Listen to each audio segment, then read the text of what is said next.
Dječak spasio dječaka od utapanja ispred prepune zadarske plaže. 12-godišnji slovenski turist prvi je primijetio da se njegov vršnjak utapa.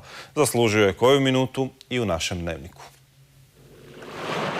More zna biti varljivo, iako tek 10 metara od obale dječak iz Zadra počeo se utapati, mahao je rukama i nogama, ali brojni kupači od fjake ili sunca koje im je udarilo u glavu nisu ništa neobično primijetili.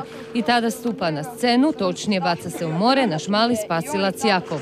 Maše sa rukama, maše.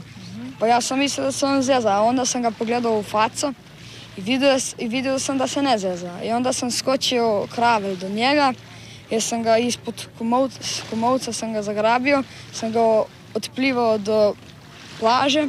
Položio ga je bočno na ručnik, glava mu je već bila klonula. Tada je doletio izbezumljeni otac i dao umjetno disanje sinu. Od šoka i strke dječaci nisu niti telefone razmijenili. Naravno, zahvalili su 12-godišnjem heroju koji je na jedvite jade uzeo 100 kuna za sladoled.